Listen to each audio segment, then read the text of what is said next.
हज़रत आप तशरीफ रख लीजिए, जरा मुझे लगता है बेहतर होगा। बहुत सारे पीछे लोग भी हैं जो परेशान हो रहे हैं। जी बैठ जाएं माशाल्लाह, इधर के बैठ जाएं जाइए भाई, माशाल्लाह। बैठ जाइए, आप लोग बैठ जाइए। गर्मी का मौसम भी है और बैठे हुए लोग भी बैठ जाइए। पीछे लोग भी माशाल्लाह खड़े हुए हैं तो जरा सा बेहतर रहेगा मेरे ख्याल से। बैठ जाइए भाई। आप हज़रत भी जरा सा तशरीफ रख लीजिए तो मुझे लगता है कि जरा अच्छा हो जाएगा। माशाल्लाह। बैठ जाइए, और भी लोग आ रहे हैं, आपके पीछे भी लोग मौजूद हैं। जरा सी आवाज भी बढ़ाइएगा भाई। अल्लाह का एहसान कि उसने हमें और आप सबको दयारे आला हजरत में हाजिर होने का मौका अता फरमाया। बेशक अल्लाह की बारगाह में दुआ है परवरदिगार आलम हमारी हाजिरी को अपनी बारगाह में कबूल फरमाए। आमीन, अल्लाहुम्मा आमीन या रब्बल आलमीन। अल्हम्दुलिल्लाह, हम और आप बरेली शरीफ की सरजमीन पर हाजिर हैं और आला हजरत रदी अल्लाह अन्हु की बारगाह में खिराज अकीदत पेश करने की नीयत से हाजिर हैं। अल्हम्दुलिल्लाह। बरेली शरीफ की सरजमीन पर पूरे हिंदुस्तान में से कोई भी खतीब या कोई शायर अपनी खिताबत के जौहर दिखाने के लिए हाजिर नहीं होता है, बल्कि यहाँ जितने भी लोग आते हैं वो अपनी बैटरी चार्ज करने के लिए आते हैं। वाह वाह वाह वाह। और जो यहाँ आ जाते हैं साल भर का उनका काम बन जाता है। बैटरियां चार्ज हो जाती हैं इमाम अहले सुन्नत की बारगाह से। यहाँ कोई खिताब के जो है जौहर दिखाने के लिए नहीं आता। अल्हम्दुलिल्लाह, आज हमारे इस अजीम मिंबर पर बड़ी बड़ी शख्सियात मौजूद हैं। मुफ्ती आज़म महाराष्ट्र अल्लामा मुफ्ती मुज्तबा शरीफ मिसबाही साहब, अल्लामा मुफ्ती फैज़ अहमद साहब किबला मिसबाही, अल्लामा मुफ्ती शाहनवाज आलम साहब किबला मिसबाही अजहरी, और भी बहुत सारे हमारे उलमा इकराम मुफ्तियान इकराम जिनके नामों से मैं वाकिफ़ नहीं मौजूद हैं। तो वक्त बहुत कम है। सैयद जामी अशरफ साहब किबला भी तशरीफ़ लाने वाले हैं। उसके बाद सैयद अमीनुल क़ादरी साहब किबला का भी खिताब होने वाला है। तो आप लोग बहुत तसल्ली और सुकून के साथ तशरीफ़ रखें और माहौल बेहतर बना के रखें ताकि ये महफिल बहुत कामयाब हो और हम सब अपने घरों से आए हैं तो आला हजरत का फैजान लेकर वापस जाएं। बेशक बेशक। मुझे ये दूर तक आशिकों का सैलाब देखकर एक गुस्ताख का वो जुमला याद आ रहा है जिसने अपने मानने वालों को गालिबन किसी जलसे की तैयारी का हुक्म दिया था और कहा था इतनी भीड़ जमा करना, इतने लोग लाना कि सफर का मेला फेल हो जाए। और सफर के मेले से उसने इशारा इमाम अहमद रजा के गुलामों और उर्से रज़वी की तरफ किया था कि सफर का मेला फेल हो जाए। मैं कहता हूं अगर आज ऐसे हासिद बरेली शरीफ की सरजमीन पर होते तो उनके कलेजे दहल जाते और पता चल जाता तुम्हारे पास आशिकों का इतना हुजूम नहीं है, उससे ज्यादा हमारे यहाँ जूतियां पड़ी रहती है। बहुत अच्छे। तुम सफर के मेले की बात करते हो, सफर का मेला फेल हो जाए, देख नहीं रहे हो? बरेली के कोने कोने पे चले जाइए, आशिक जब बरेली के हुजूम को देखता है तो देख के कहता है वादी रजा की को है, हिमालय रजा का है, जिस सिमत देखिए वो इलाका रजा का है। जिंदाबाद जिंदाबाद। बहुत अच्छे मुफ्ती साहब। जितने उलमा इकराम यहाँ आ रहे हैं माशाअल्लाह, वो देख रहे हैं पूरे शहर में जी पैर रखने की जगह नहीं है। बेशक। खुद ये बुजुर्गों का फैजान है। मैं खुद अभी आया तो आते वक्त में आप यकीन जानिए मुझे जंक्शन से लेकर यहाँ तक आने में तकरीबन 2-2.5 घंटे लगे। मगर मैं परेशान नहीं था किसी भी तौर पर। रश्क हो रहा था हुजूर के गुलामों को देखकर, इमाम अहमद रजा के गुलामों को देखकर। अल्हम्दुलिल्लाह, मौजूदा दौर में आला हजरत के जमाने के बुजुर्गों में पूरी दुनिया के अंदर सबसे ज्यादा नाम अगर लिया जाता है तो इमाम अहमद रजा का नाम लिया जाता है। इमाम अहमद रजा के नाम के नारे लगते हैं। और क्यों ना हो, जो मुस्तफा के गुलाम बनते हैं वही जमाने के इमाम बनते हैं। हम इसीलिए तो कहते हैं इज्जत उसी की जाएगी जो मुस्तफा की इज्जत करेगा, ताजीम उसी की जाएगी जो मुस्तफा की ताजीम करेगा। जामिया नूरिया रज़विया के अंदर गुलामान इमाम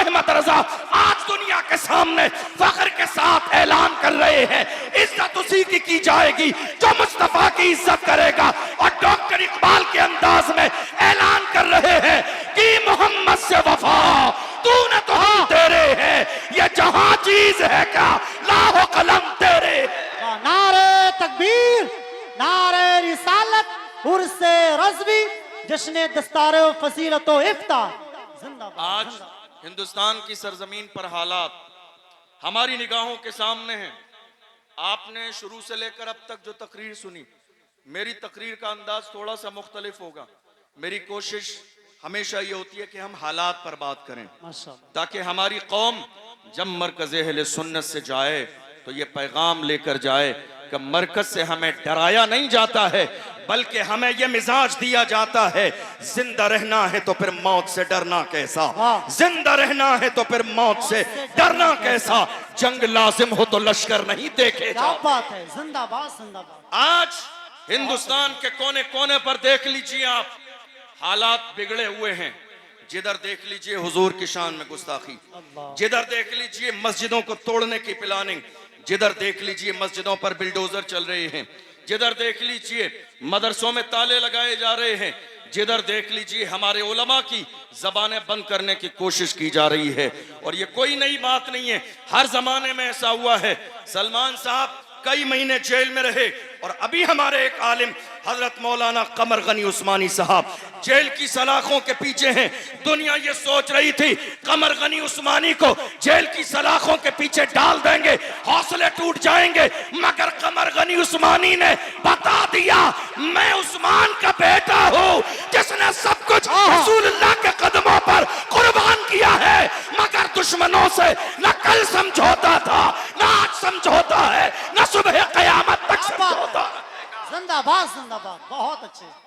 आज हमारी कौम का अलमिया ये है कि हमारे लोग भूल गए हैं, जो कौम की क़यादत करते हैं उन्हें लोग भूल जाते हैं। नहीं मेरे अजीजों, प्लान भी कीजिए कमर गनी उस्मानी साहब के साथ और दुआ भी कीजिए अल्लाह उन्हें रिहाई नसीब फरमाए। आमीन अल्लाहुम्मा आमीन। हम नहीं सोचेंगे तो कौन सोचेगा? हमारे दिल में दर्द नहीं होगा तो किसके दिल में दर्द होगा? हम नहीं बोलेंगे तो कौन बोलेगा? आपको मालूम है, मैं हिंदुस्तान के शहरों में अलग अलग जब जलसों में जाता हूँ और इस तरह की बातें खुल के करता हूँ तो कई लोग हमारे स्टाफ के भी और कई दूसरे लोग भी आ जाते हैं डराने के लिए और मुझसे कहते हैं अरे आपकी अभी शुरुआत है, अभी नौजवान है, आप इतना खुल के बोलेंगे, हमें ऐसा लगता है कि आगे कहीं आपके लिए मुश्किल ना हो जाए, आप इतना खुलकर बोल रहे हैं।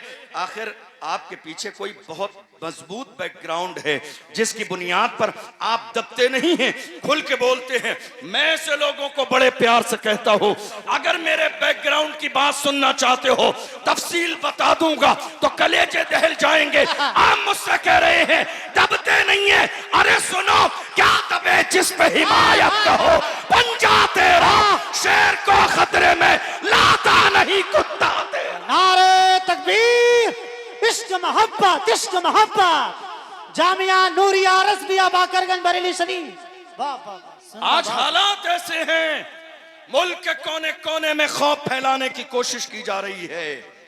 हमारे जवानों के सीने में खौफ पैदा कर दिया गया। अल्लाह। आपकी तवज्जो है मेरी बात पर? जी हज़रत। तवज्जो है आपकी? जी हज़रत। क्या ऐसा हुआ या नहीं हुआ? जी। क्या खौफ नहीं फैलाया गया? क्या आज खौफ नहीं है लोगों में? है। बाज़ाब्ता प्लानिंग के साथ खौफ फैलाया गया।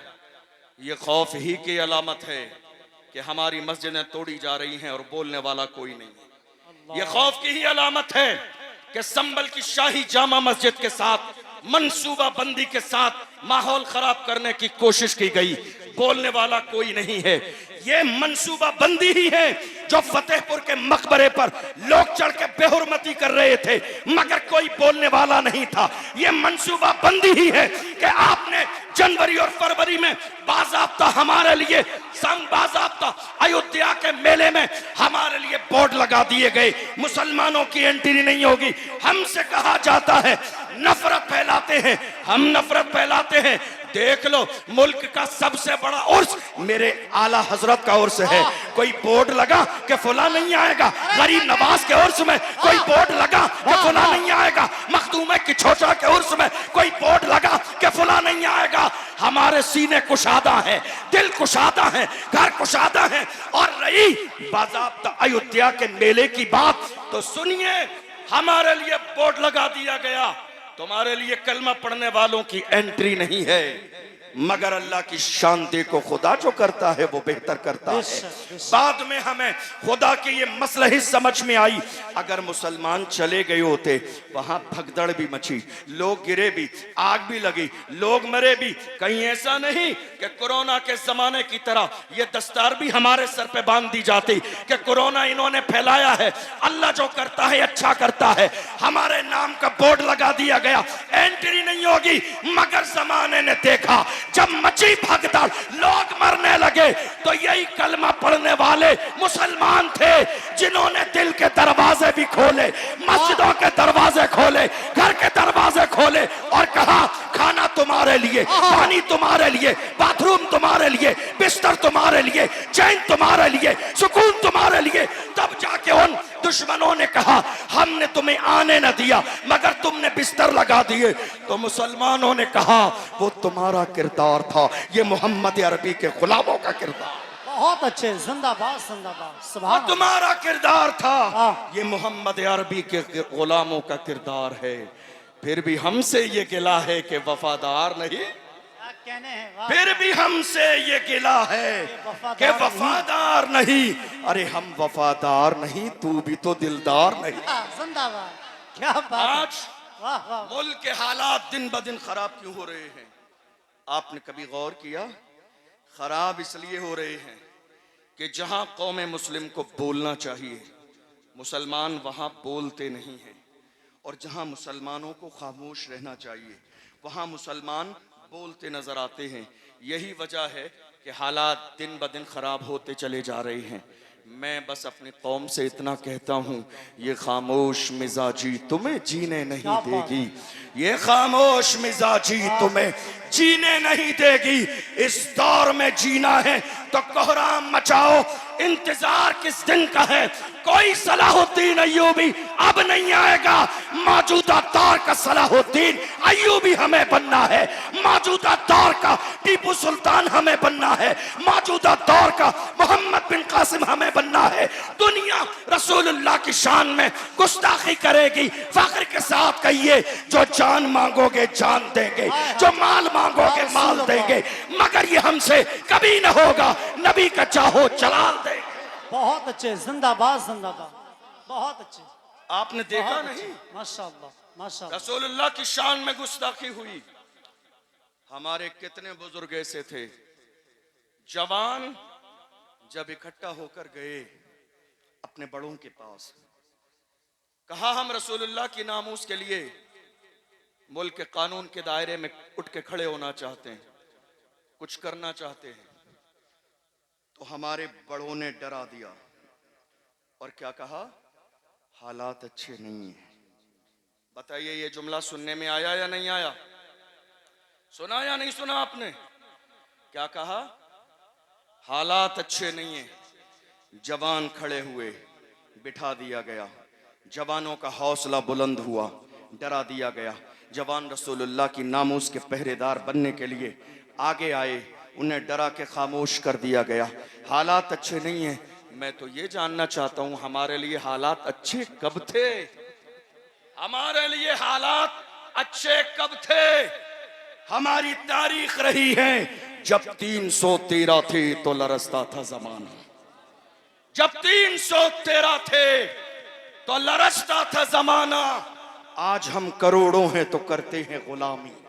और आप समझ रहे हैं, मेरी बात की आप हिमायत करेंगे, जो कि यहाँ बैठने वाला या खड़े होने वाला हर शख्स इस परेशानी से दो चार है। ये जो कौम मुस्लिम गुलामी कर रही है, ये अपनी ही कौम में छुपे हुए दलालों की वजह से, अपनी ही कौम में, अपनी ही कौम में छुपे हुए दलालों की वजह से। और हाल ये है, कौम के जवानों को पकड़वाना भी इनका काम है, लिस्ट बनाना भी इनका काम है, फिर पैसे फिक्स कराना भी इनका काम है, फिर पैसे लेना भी इनका काम है, आधे आगे बढ़ाना और आधे अपनी जेब में डालना इनका काम है। एक कप चाय मिल जाती है, कांधे पे हाथ रख दिया जाता है तो ये समझते हैं नहीं नहीं हमारी बड़ी इज्जत है, परेशानी होगी, मारा जाएगा, हमें छोड़ दिया जाएगा। मैं कहता हूं ऐ मेरी कौम के छुपे हुए दलालों, जब मारा जाएगा तुम्हारे लिए रेड कलर का कारपेट नहीं बिछाया जाएगा। डॉक्टर राहत इंदौरी ने कहा था लगेगी आग तो आएंगे घर की इज्जत में, यहां पे सिर्फ हमारा मकान थोड़ी जो आज साहिबे मसनद हैं कल नहीं होंगे, किराएदार हैं जाती मकान थोड़ी है। सभी का खून है शामिल यहाँ की मिट्टी में, किसी के बाप का हिंदुस्तान थोड़ी है। बेशक जिंदाबाद। सभी का खून है शामिल यहाँ की मिट्टी में, किसी के बाप का हिंदुस्तान थोड़ी है। आज हालात हमारी निगाहों के सामने हैं, हम देख रहे हैं। नारे तकबीर, नारे रिसालत, मसलके आला हजरत शहजादे सरकारे मौलाए कायनात खतीब आज़म हिंदुस्तान हजरत अल्लामा मौलाना सैयद जामी अशरफ साहब किबला, हजरत अल्लामा सैयद जामी अशरफ साहब किबला, नबी रहे सरकारे आला हजरत, नबी रहे सरकारे आला हजरत हुजूर समनानी मियां साहब किबला। नारे तकबीर, नारे रिसालत। देखिए हजरत पीर तरीक़त रहबर राह शरीयत खतीब हिंदुस्तान नाशरी मसलके आला हजरत शहजादे सरकारे मौलाए कायनात हजरत अल्लामा मौलाना सैयद जामी अशरफ साहब की चौचवी की आमद हो गई है। नबीर सरकार आला हजरत पीर तरीक़त शेख कामिल हजरत अल्लामा मौलाना इमरान रज़ा क़ादरी उर्फ समनानी मियां साहब की आमद है। आप रुख़ ज़ेबा की ज़ियारत करें और अदब के साथ में बैठ जाएं। मुफ्ती साहब की गुफ्तगू और फिर इंशाअल्लाह ताला सैयद साहब की गुफ्तगू। बैठ जाइए माशाअल्लाह, बैठ जाएं। मेंबर शरीफ वाले भी बैठ जाएं तेजी के साथ में। हजरत अल्लामा सैयद जामी अशरफ साहब आ गए हैं, अदब के साथ में बैठ जाइए। जी मुफ्ती साहब बिस्मिल्लाह। तशरीफ रखिए। हजरत सैयद जामी मियां साहब क़िबला तशरीफ ला चुके हैं। मैं अपनी बात मुकम्मल करने लगा हूँ। चूँकि तादाद हमारे मेहमानों की बहुत ज़्यादा है और हम लोग तो इस बारगाह में खादिम की हैसियत से आते हैं, तो जो हमारे जो है मखदूम हैं, जो मौलाए कायनात के शहजादे हैं, जिनका ताल्लुक़ अहले बैत से है, हमें और आप सबको मिलकर उनकी मेहमान नवाजी करनी चाहिए। आज बस मैं अपनी बात 2-4 मिनट में मुकम्मल करने लगा हूँ। मैं सिर्फ ये कह रहा था कि दुनिया की हर कौम का सबसे कीमती सरमाया उस कौम के जवान होते हैं। दुनिया की पैगाम दे रहा हूँ आपको, बस सुन लीजिए आखिरी बातें। दुनिया की हर कौम का सबसे कीमती सरमाया उस कौम के जवान होते हैं। जवान अगर सही रास्ते पर होते हैं तो कौम इज्जत की जिंदगी गुजारती हैं, और अगर जवान बुराई के रास्ते पे चले जाएं तो वो कौम जलील और रुस्वा हो जाती है। हैरानी की बात यह है कि ये कीमती सरमाया जवानों की शक्ल में बड़ी तादाद में हिंदुस्तान में हमारे पास मौजूद है, मगर अफसोसनाक सूरत हाल ये है कि हमारी कौम के जवान कहाँ हैं। देख लीजिए, रात के 3 बजे शराब के ठेके पर, रात के 4 बजे जना के अड्डे पर, रात के 5 बजे सट्टा लगाने में।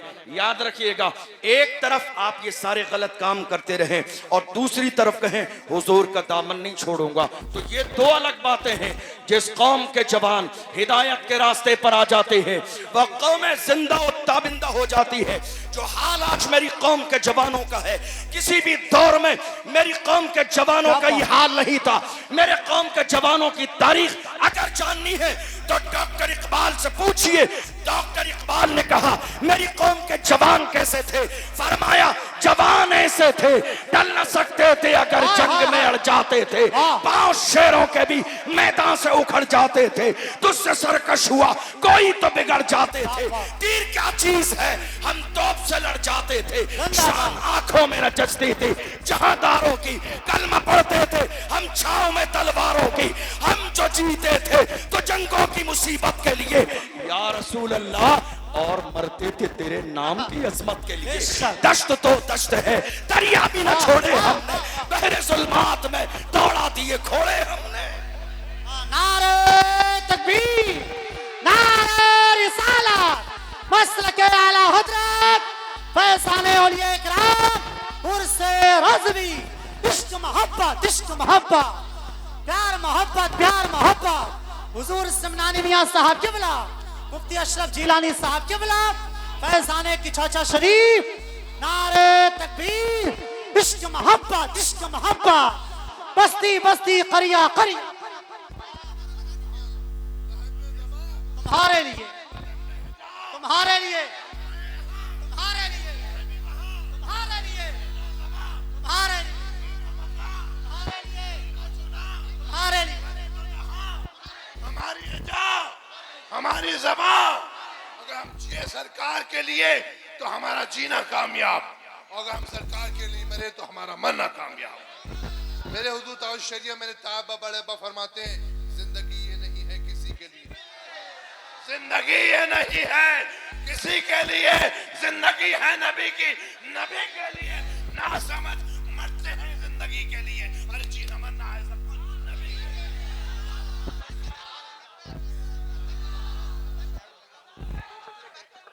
माशाअल्लाह बस हो गया माशाअल्लाह। तकरीर सुने माशाअल्लाह। हज़ार आज हालात ये हैं, लगातार ये प्लानिंग की जा रही है रसूलुल्लाह की शान में गुस्ताखी की जाए और पैगंबर की अजमत को घटा दिया जाए। बस 2-4 मिनट आपके ले रहा हूँ, बात मुकम्मल होने लगी है। लोग कोशिश कर रहे हैं मुल्क के कोने कोने पर कि पैगंबर की शान में गुस्ताखी करो तो पैगंबर की शान घट जाएगी। मैं कहता हूँ बेवकूफो, तुम्हारे चाहने से शान घट जाएगी। अरे हम बरेली वाले हैं, बरेली से आवाज आई है, रहेगा यूं ही उनका चर्चा रहेगा, बड़े खाक हो जाए जल जाने वाले, हश्र तक डालेंगे हम पैदाइशे मौला की धूप, मिस्ल फारस नजद के किले गिराते जाएंगे, खाक हो जाए अदू चलकर मगर हम तो रजा, दम में जब तक दम है जिक्र उनका सुनाते जाएंगे। हजरात आखिरी 2 जुमले सुन लीजिए। आखिरी बात, अपने सीनों से खौफ निकाल दीजिए, अपने सीनों से डर निकाल दीजिए। अल्लाह ने मौत का वक्त मुकर्रर कर दिया है, न एक लम्हा पहले आएगी न एक लम्हा बाद में आएगी।